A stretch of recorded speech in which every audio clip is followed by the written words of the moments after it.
Jake Morrison stood at the massive window of Nexus Prime, watching ships from dozens of different worlds dock at the space station. Some looked like silver teardrops that moved without any visible engines. Others were huge metal boxes covered in strange symbols. A few ships seemed to be made of living coral that pulsed with soft blue light. Today was the day humanity would officially join the Galactic Coalition.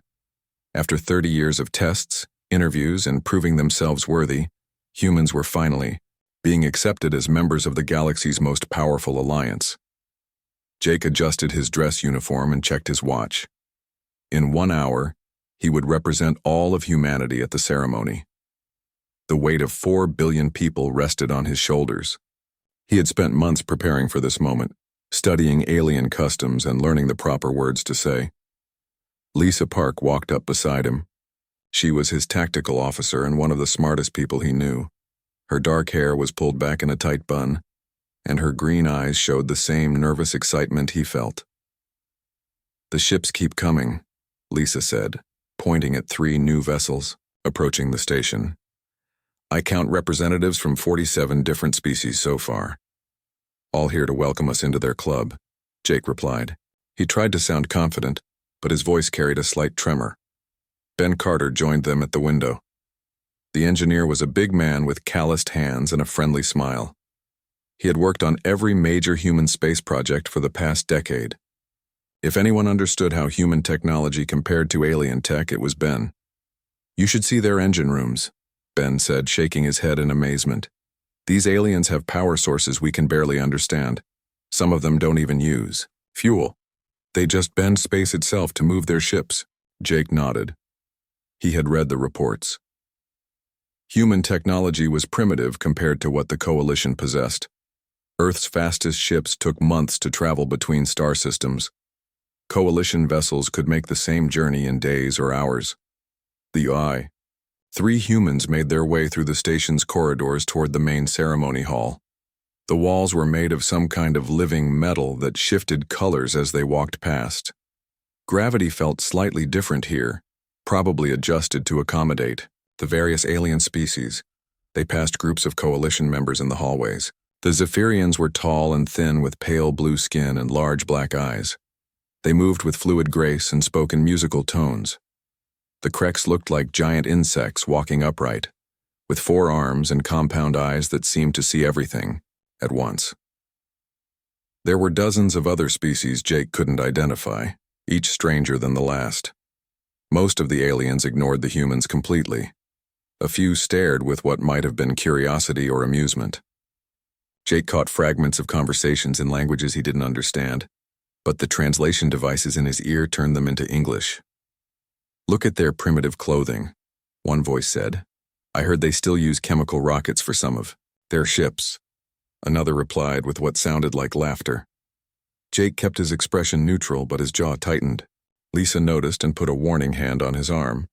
They couldn't afford to show offense, not today. The ceremony hall was enormous, with a domed ceiling that showed a real-time view of the stars outside. Thousands of beings filled the seats representing every member species of the Coalition. At the center of the room stood a raised platform where the formal induction would take place. Admiral Vextai stepped forward as the humans approached. He was Zephyrian, nearly 8 feet tall with skin that shimmered like oil on water. His uniform was made of some material that seemed to absorb light rather than reflect it. When he smiled, his teeth were perfectly white and very sharp. "Commander Morrison," Vextai said in accented but perfect English, "welcome to this historic moment. Today humanity joins the great family of civilized worlds." The word civilized carried a subtle emphasis that wasn't lost on Jake. He bowed slightly in the Zephyrian manner he had practiced. "Thank you, Admiral. Humanity is honored to be accepted into the Coalition." The ceremony began with speeches from various Coalition leaders. Each one welcomed humanity while making subtle references to their developing status and potential for growth. Jake translated this as polite ways of calling humans backward primitives who might eventually amount to something. Finally, it was time for the traditional gift exchange. This was supposed to symbolize the new members' integration into Coalition society. Jake had brought samples of human art, music, and literature to share. Admiral Vexatai gestured to a group of Krex workers who brought forward several large containers. As is our custom, Vexatai announced to the assembled crowd, we present our new members with equipment appropriate to their current level of development. The containers opened to reveal weapons. Lots of weapons. But as Jake looked closer, his heart sank. These weren't the advanced energy weapons he had seen Coalition forces carrying. These were projectile firearms, chemical explosives, and kinetic launchers, the kind of weapons humans had been using for centuries. General Thekmor, a massive Krex with scars across his chitinous face, stepped forward. His voice buzzed like an angry insect. These weapons are suitable for a species still learning. The ways of civilized warfare, he said. Projectile weapons, chemical compounds, and kinetic devices. Simple, reliable, and effective for your current needs. Jake felt his cheeks burn with embarrassment, but he kept his voice steady. These are very generous gifts. May I ask about the more advanced weapons I've seen Coalition forces using? Vextai's smile became somehow condescending. Energy weapons, plasma technology, and quantum disruptors require a level of technological sophistication that takes centuries to develop safely. We wouldn't want your people to hurt themselves with equipment beyond their understanding. The assembled aliens made sounds that Jake's translator interpreted as polite agreement. A few might have been chuckling. Lisa leaned close to Jake's ear. They're giving us their garbage, she whispered. Ben was examining one of the projectile rifles. His engineer's eye quickly assessed its capabilities. Actually, he said quietly, some of this stuff is pretty well made. Old-fashioned, but solid. Jake made the required speeches, thanking the Coalition for their generosity and expressing humanity's eagerness to prove themselves worthy members. Inside, though, his mind was racing. The aliens saw humans as primitive children who needed simple toys to play with, while the adults handled the real work. As the ceremony concluded, Admiral Vextai approached with what Jake assumed was meant to be a friendly expression. Your first assignment will be announced tomorrow, the Admiral said. Something appropriate for your current capabilities, consider it a learning experience. After the aliens left, the three humans stood alone among the containers of appropriate weapons. They think we're idiots, Lisa said bluntly. Maybe that's not such a bad thing, Jake replied slowly. An idea was forming in his mind. Let them underestimate us. Let them think these old weapons make us harmless. Ben picked up one of the rifles and checked its action. You know, there might be advantages to using gear they don't expect. Their fancy energy shields probably aren't designed to stop good old-fashioned bullets. Jake smiled for the first time since the ceremony began. Exactly. They've given us exactly what we need. They just don't know it yet. The next morning brought their first mission assignment. Jake read the orders with growing interest. The Coalition wanted human forces to help suppress a minor rebellion on some backwater mining world, the kind of simple job they'd give to rookies who couldn't be trusted with anything important. Jake looked at his obsolete weapons and primitive human tactics. Then he looked at his team of creative, adaptable, stubbornly resourceful humans. Pack everything, he told them. It's time to show them what humans can do. 3 weeks later, the human transport ship New Horizon dropped out of hyperspace near Kepler 442b. The planet looked like a brown and gray marble hanging in space, with jagged mountain ranges visible even from orbit. Dark clouds swirled around. The peaks and lightning flickered constantly in the atmosphere. Captain Amy Ross stood on the bridge studying the tactical display. She was a short woman with red hair and sharp blue eyes that missed nothing. Her uniform was practical rather than fancy, with extra pockets for ammunition and equipment. She had spent 10 years fighting in Earth's border conflicts before joining the space program. Ugly place, said Tony Martinez, her demolitions expert. He was a stocky man with thick arms and a face that always looked like he was about to tell a joke. Tony could make a bomb out of almost anything, and he loved his work maybe a little too much. The Soltari picked good ground to fight on, Amy replied. She pointed at the mountain ranges on the display. Look at all those caves and tunnels. Natural fortress. Kate Williams joined them at the tactical station. She was tall and thin with steady hands, and the kind of calm eyes that belonged to someone who had looked through a rifle scope many times. Kate could hit a target from distances that made other soldiers shake their heads in disbelief. Coalition forces have been trying to dig them out for 6 months, Kate said, reading from her tablet. Energy weapons keep getting deflected by the mineral deposits in the rock. The caves mess with their targeting systems, too. Amy nodded. She had read the same reports. The Soltari rebels had taken refuge in a network of caves that went deep into the mountains. Coalition forces with their advanced energy weapons couldn't get clean shots inside the tunnels. Every time they tried a direct assault, the Soltari would disappear deeper into the cave system. The New Horizon landed at the Coalition forward base, a collection of prefabricated buildings surrounded by energy barriers. General Thekmore was waiting for them, his forearms crossed and his compound eyes reflecting the harsh sunlight. Several other Coalition officers stood behind him, representing different alien species. "About time you arrived," the Krex general buzzed. "This simple suppression operation has taken far too long. The Soltari rebels refuse to surrender, and our patience is wearing thin." Amy saluted in the Coalition style. "What's the current situation, General?" 67 Soltari fighters are holed up in the Razor Ridge Cave Complex, Thekmore replied. He activated a holographic display showing the mountain range. "They have been stealing mining equipment and attacking our supply convoys. Standard E. Procedure calls for overwhelming force to crush their resistance." A Zephyrian officer stepped forward. Commander Zelik was younger than most of his species, with silver markings on his blue skin that indicated he was still learning military command. "We have tried direct assault 17 times, Zelik said, his voice carrying musical tones of frustration. "Our phase weapons cannot penetrate the cave walls effectively. The mineral composition interferes with our targeting systems." Tony studied the holographic display with interest. "What kind of minerals are we talking about?" "Iron oxide primarily, with traces of copper and nickel," another officer replied. "It creates a natural barrier to energy weapons." Amy exchanged glances with her team. She was starting to understand why the Coalition was having problems. Their advanced weapons were designed for open battlefield combat, not cave fighting. "What do you know about the Soltari themselves?" Kate asked. General Thekmore's mandibles clicked with annoyance. "They are primitive miners who refuse to accept the benefits of Coalition membership. Their planet contains valuable resources that the galaxy needs. They should be grateful we are developing their world. Have you tried negotiating with them?" The question came from Amy, and it made several Coalition officers make sounds that the translator turned into scoffs. "Negotiation is for equals," Thekmore replied. "These rebels must be suppressed to maintain order. Your job is to use whatever methods necessary to drive them from their hiding places." Amy bit back her first response.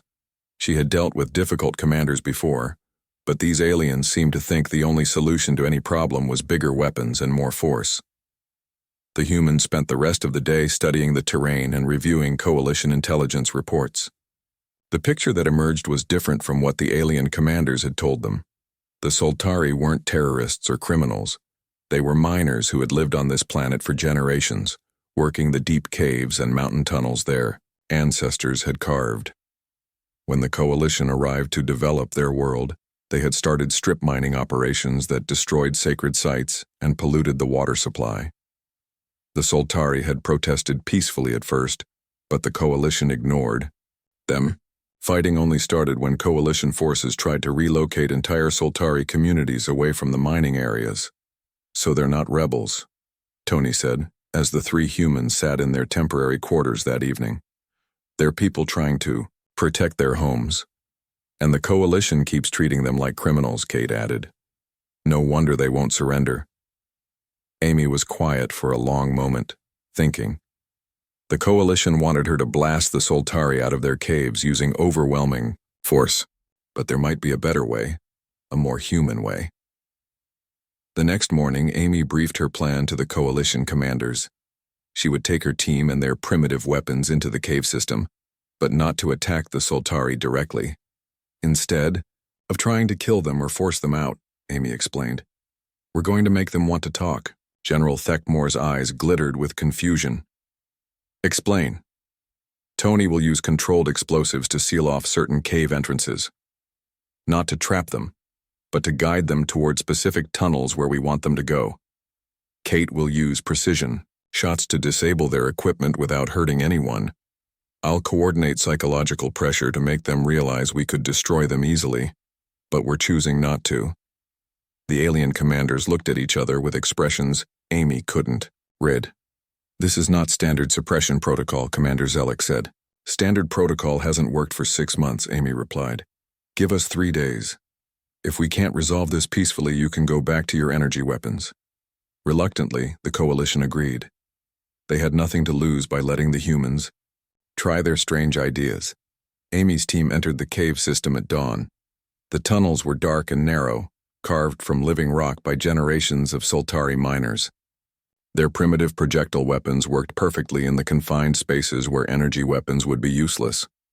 Tony placed his explosive charges with surgical precision. Instead of trying to collapse the caves, he created controlled rockfalls that blocked some passages while leaving others open. The Soltari found themselves gently herded toward a large central cavern. Kate positioned herself at key vantage points, using her rifle to disable mining equipment and communication devices. Her shots were so precise that she could destroy a radio without scratching the person holding it. The message was clear. We can hit anything we want to hit. But the most important part was what Amy did next. Instead of demanding surrender, she had Tony set up speakers in the main cavern. Then she did something that surprised everyone, including her own team. She talked to the Soltari in their own language. Amy had spent the previous night learning basic Soltari phrases from the Coalition's translation database. Her pronunciation was terrible, but her message was clear. She wanted to discuss peace, not war. An old Soltari named Kethva emerged from the shadows. He was small and gray, with hands scarred by years of mining work. His eyes held the kind of sadness that came from watching his world change in ways he couldn't control. You speak our words, he said in accented but understandable English. The others never tried to learn. I'm trying to understand, Amy replied. Will you help me? For the first time in months, Soltari and Coalition forces sat down to actually talk instead of fight. Amy learned that the rebels didn't want to drive the Coalition away completely. They just wanted their sacred sites protected and their people treated with respect. Within 2 days, Amy had negotiated a peace treaty that gave the Coalition access to most of the planet's mineral resources while preserving the areas most important to the Soltari.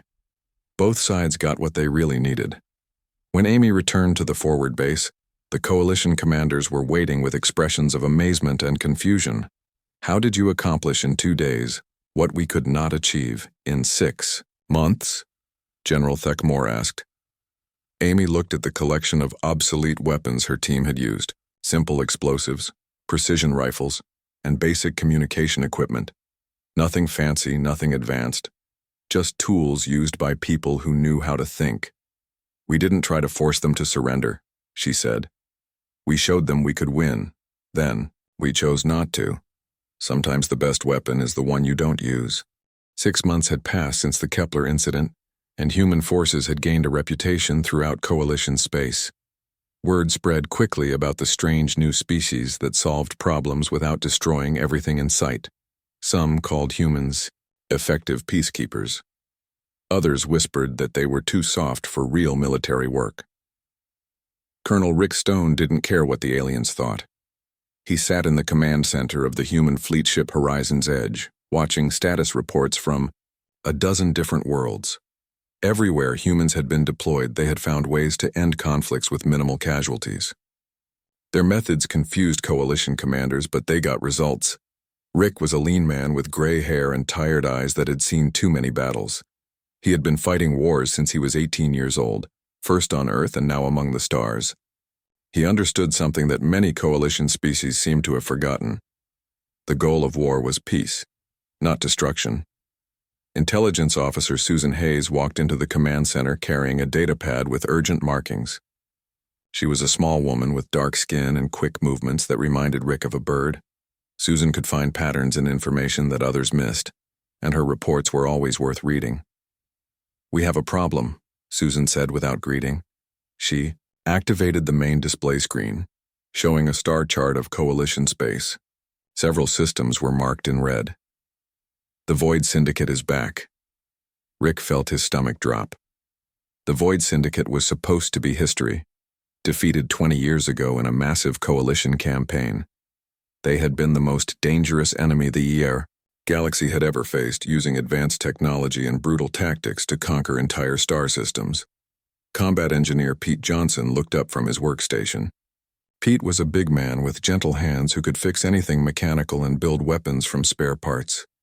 He had been studying coalition technology for months, trying to understand how their advanced systems worked. "I thought the Syndicate was wiped out," Pete said. Susan shook her head. "They've been rebuilding in the Outer Rim, staying hidden and developing new technology. Intelligence reports suggest they have weapons and ships we've never seen before." The display changed to show grainy images of strange black vessels that seemed to bend light around them. The ships had no visible engines or weapons, but they moved with deadly purpose through space. "Arcturus Station went dark 3 hours ago," Susan continued. "It's the Coalition's primary military installation in the Centauri sector. 20,000 personnel, including their most advanced research facilities." Rick studied the tactical display. Arcturus Station was supposed to be impossible to attack. It had energy shields that could stop entire fleets and weapons that could destroy planets. If the Syndicate had taken it, they were much stronger than anyone realized. An emergency communication came through from Coalition High Command. Admiral Vexitai appeared on the screen, his blue skin pale with stress and his usual arrogance replaced by genuine fear. "Colonel Stone," the Zephyrian said without his normal pleasantries, "we need immediate human assistance. The Syndicate has captured Arcturus Station using unknown technology. Our attempts to retake it have failed." Rick leaned forward. "What kind of losses are you taking?" 70% casualties on the first assault wave, 90% on the second. Their defenses are specifically designed to counter our energy, weapons, and standard tactics. We need a different approach." The admission that Coalition forces needed human help clearly pained the proud admiral. Rick could see other alien commanders in the background, their faces showing the same mixture of desperation and reluctance. "We'll leave immediately," Rick said. "Send us everything you have on the station's layout and the Syndicate's current positions." After the communication ended, Rick called his senior staff together. The Horizon's Edge would lead a small human fleet to Arcturus, but they would be facing an enemy that had just defeated the Coalition's best forces. The journey to Arcturus took 2 days at maximum speed. During the trip, Rick studied every piece of intelligence they had on the Syndicate. What he found was disturbing. The enemy seemed to know exactly how Coalition forces would attack, and had prepared perfect counters for every standard tactic. When the human fleet arrived at Arcturus Station, Rick could see why the Coalition attacks had failed. The massive space platform was surrounded by a field of energy that made it shimmer like a mirage. Syndicate ships patrolled the area in formations that covered every possible approach. Pete studied the sensor readings and shook his head. "Their shields are designed to absorb energy weapons and redirect the power back at attackers. No wonder the Coalition got slaughtered." Susan was analyzing the tactical data from the failed Coalition assaults. "Look at this pattern," she said, highlighting movement on the display. "The Syndicate defenders move to counterattacks before the Coalition ships even begin their approach. It's like they know what's coming." Rick realized the problem. The Coalition had been using the same tactics for centuries. Their technology was advanced, but their thinking had become rigid and predictable. Any enemy who survived their first encounter would learn to counter their methods. "They're expecting another energy weapon assault," Rick said slowly. "Big ships, massive firepower, direct approach." "So what do we do different?" Pete asked. Rick looked at their collection of human ships. They were smaller than Coalition vessels and armed with projectile weapons, missile systems, and chemical explosives. The kind of weapons the aliens considered obsolete and primitive. "We don't attack the station," Rick said. "We make it worthless to them." His plan was unlike anything in Coalition military doctrine. Instead of trying to overwhelm the station's defenses, the humans would systematically destroy its infrastructure. Power conduits, communication arrays, life support systems, docking bays. Everything that made the station valuable would be targeted. The human ships approached Arcturus using random flight patterns that no computer could predict. They fired kinetic projectiles that the energy shields couldn't absorb. Missiles that exploded into clouds of metal fragments tore through systems designed to stop coherent energy beams. The Syndicate found themselves facing an enemy they hadn't prepared for. Their sophisticated defenses were useless against simple bullets and conventional explosives. Their tactical computers couldn't predict the chaotic, improvised nature of human warfare. Pete led a boarding party that used shaped charges to blow holes in the station's hull. The explosions bypassed shields entirely, creating breaches that allowed human soldiers to enter the station. Once inside, they used smoke grenades and flashbangs to disorient defenders who relied on advanced sensors. The fighting inside Arcturus Station was brutal, but brief. Syndicate forces were equipped for high-tech warfare against energy weapons. They had no answer for humans with shotguns and grenades who fought room by room through the station's corridors. Within 6 hours, the Syndicate abandoned Arcturus Station. Their advanced technology couldn't overcome the simple fact that humans fought in ways no one expected. As Rick stood in the station's command center, surveying the damage, Admiral Vextai's image appeared on the communication screen. The Zephyrian's expression was a mixture of gratitude and something else, something that looked like fear. "Congratulations, Colonel Stone," Vextai said carefully. "You have achieved what our best forces could not. The Coalition is in your debt." Rick noticed that other Coalition commanders were watching the conversation. Their faces showed the same uncomfortable realization. If humans could defeat enemies that stopped Coalition forces, what did that mean for the balance of power in the galaxy? "Just doing our job, Admiral," Rick replied. But he could see the question in every alien face. What happened when humans were no longer the junior partners in this alliance? The victory at Arcturus had saved the Coalition, but it had also changed everything. The weapons the aliens had given humans as charity were becoming symbols of a new kind of warfare, one that the galaxy's advanced civilizations were not prepared to face. As the human fleet prepared to leave Arcturus Station, Rick wondered if they had won more than just a battle. They might have won their independence, whether the Coalition wanted to give it to them or not. General Alex Murphy walked through the halls of Coalition Command, feeling eyes watching his every move. 6 months ago, those same aliens had treated humans like amusing children playing with toy weapons. Now their expressions showed wariness, and something that looked like fear. Alex was a big man with broad shoulders and steady hands. His face showed the kind of calm confidence that came from winning battles others thought were impossible. Behind that calm exterior, his mind was always working, analyzing threats and planning responses to dangers that hadn't appeared yet. The meeting room was full of Coalition brass from every major species. Zephyrian admirals with their shimmering blue skin sat across from Krex generals with their insect-like faces. A dozen other alien races filled the remaining seats, all of them studying Alex with uncomfortable attention. High Command Admiral Keltara called the meeting to order. She was older than most Zephyrians, with silver markings that indicated her high rank and long service. Her voice carried the musical tones of her species, but there was tension underneath the melody. "General Murphy," she began, "human forces have been remarkably effective against Syndicate targets. Your methods continue to produce results that our standard tactics cannot achieve." Alex nodded politely. "We're glad to help the Coalition defeat a common enemy." "Yes," Admiral Keltara continued. "But your success raises certain questions. We need to understand how human tactics work so we can integrate them into our overall strategy." Dr. Helen Clark sat beside Alex, taking notes on her tablet. She was a small woman with sharp eyes who could spot lies and hidden meanings better than most people could spot obvious truths. Helen had been studying Coalition behavior for months, and she didn't like what she was seeing. Major Greg Thompson stood at attention near the door. Greg was Alex's field commander, a tough soldier who had led human forces in a dozen successful operations against the Syndicate. His job was simple: keep Alex alive and watch for threats. The meeting continued with detailed questions about human tactical methods. The aliens wanted to know how humans planned their attacks, how they coordinated different units, and most importantly, how they could predict enemy responses so accurately. Alex answered carefully, giving enough information to be helpful without revealing everything. He had learned to read alien expressions over the past months, and what he saw worried him. These weren't allies seeking cooperation. These were potential enemies gathering intelligence.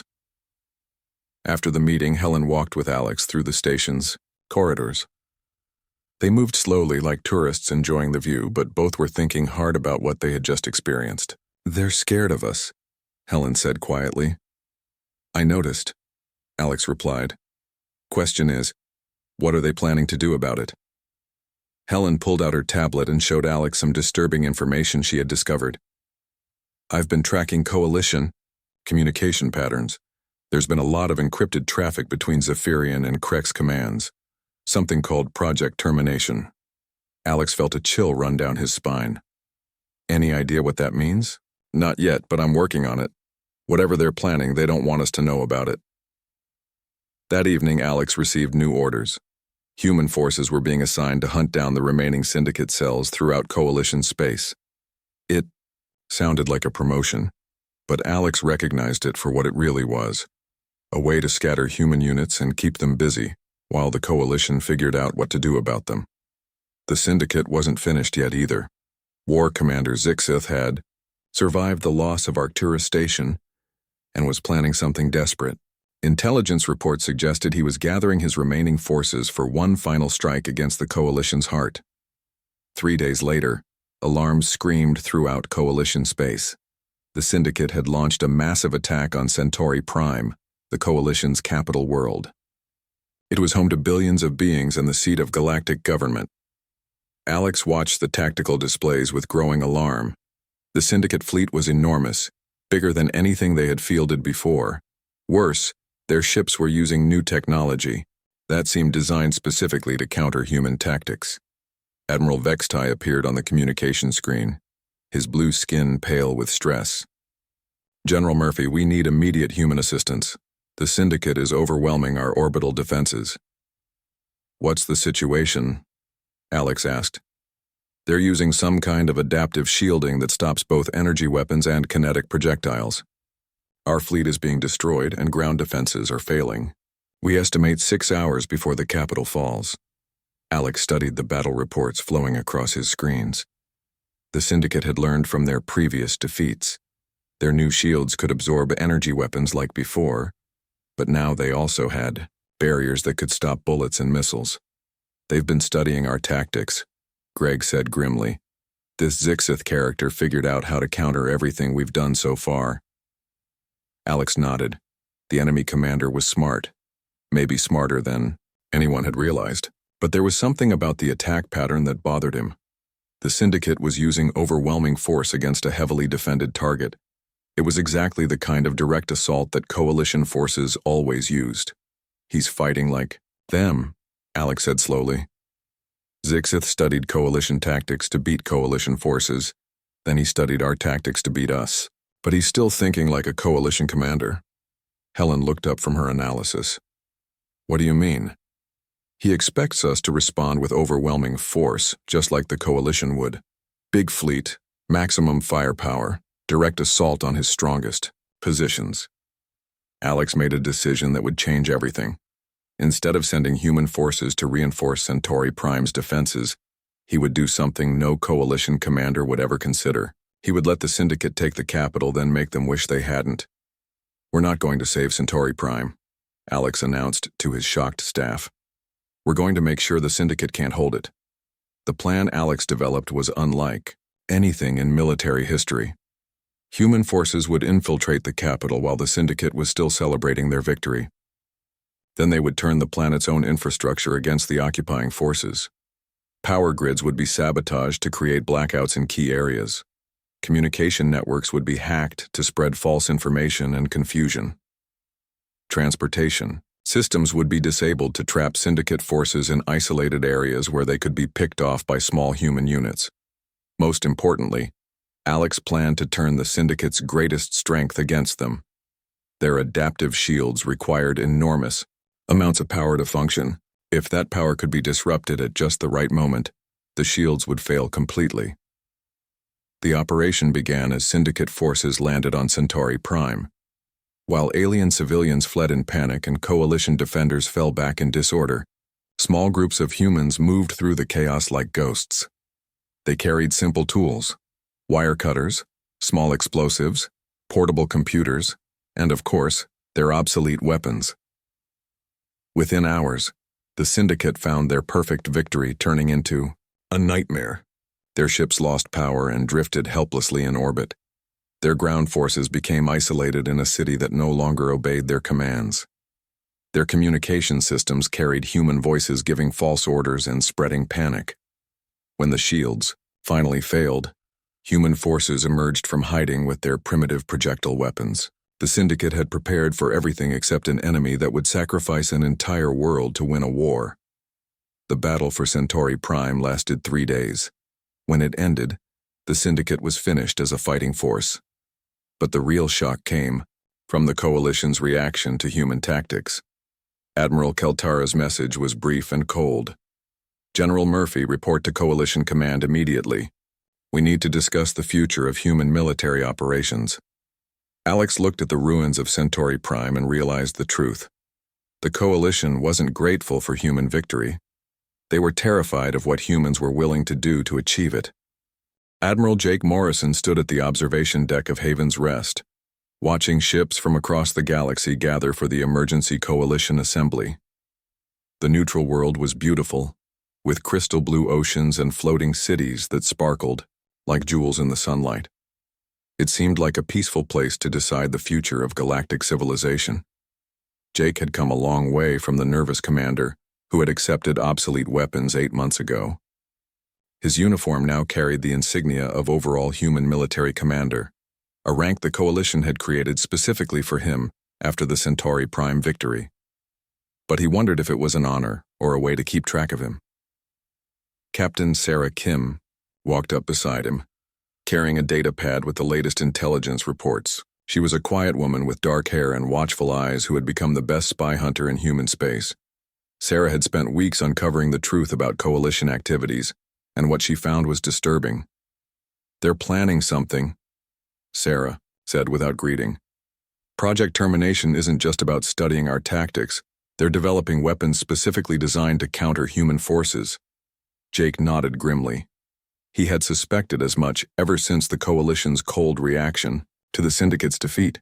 Instead of celebrating victory, the aliens had spent more time analyzing human methods than thanking human soldiers. Dr. Mark Thompson joined them at the window. He was a tall man with graying hair who understood alien technology better than most humans. Mark had been working with Coalition scientists for months, supposedly on joint research projects. But lately, he had noticed some troubling patterns. "I've been reviewing the technical specifications they've shared with us," Mark said. "Half of it is outdated information, and the other half contains subtle errors that would make our equipment less effective." Colonel Janet Lopez approached the group with quick, purposeful steps. She was Jake's military attaché, a tough woman who had earned respect from both human and alien forces. Janet's job was to represent human interests at Coalition meetings, but she was finding that job increasingly difficult. "The assembly is about to begin," Janet said. "Most of the Coalition leadership is here, along with representatives from species we've never dealt with before. Something big is happening."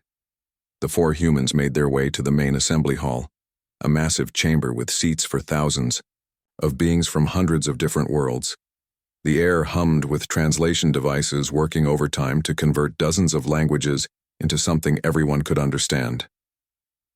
Ambassador Felnara took the podium first. She was a Zephyrian diplomat, with the silver markings of high rank and a voice that could make even harsh words sound musical. But today her tone carried an edge that made Jake's skin crawl. "Fellow beings of the Coalition," Felnara began, "we gather today to address a new threat to galactic peace. The recent conflicts have shown us that some military doctrines are too dangerous to be allowed to spread." Jake felt his heart rate increase. She was talking about human tactics without mentioning humans by name. Hive speaker Klextar stepped forward next. The massive Krex's compound eyes glittered as he surveyed the assembly. His voice buzzed with mechanical precision as he spoke. The Krex Collective has analyzed the tactical methods used in recent conflicts. We have concluded that certain approaches to warfare violate the civilized principles upon which the Coalition was founded. Now Jake was certain. The Coalition was preparing to move against humanity, but they were doing it carefully, making it sound like a matter of galactic security, rather than fear. The debate that followed was filled with diplomatic language that barely concealed the real discussion. Some species wanted to restrict human military operations. Others proposed mandatory coalition oversight of human forces. A few suggested that humans should be forbidden from using their unconventional tactics entirely. But then, something unexpected happened.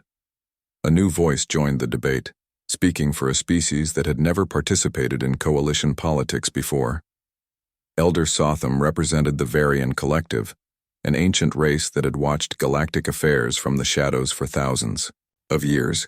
The Varians looked like living trees with bark-like skin and root systems instead of feet. They were among the oldest and wisest beings in the galaxy. "Young races," Sotham said in a voice like wind through leaves. "You speak of danger from those who think differently, but we have seen this fear before, many times throughout history. Always it leads to the same result: stagnation and eventual decline." The elder's words carried weight that made the entire assembly fall silent.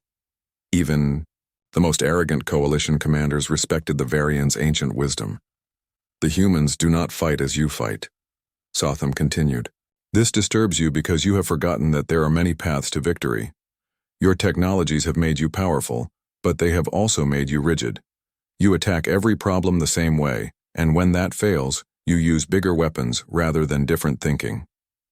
Jake found himself holding his breath as the ancient being continued. "We propose a different solution. Instead of restricting the humans, learn from them.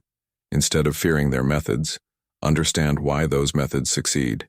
The galaxy needs diversity of thought, not uniformity of action." The Zephyrian and Krex leadership looked uncomfortable, but they couldn't openly disagree with the Varians. Other species began to speak up, some supporting the humans and others expressing their own fears about coalition policies. The debate continued for hours, but Jake could see which way it was heading.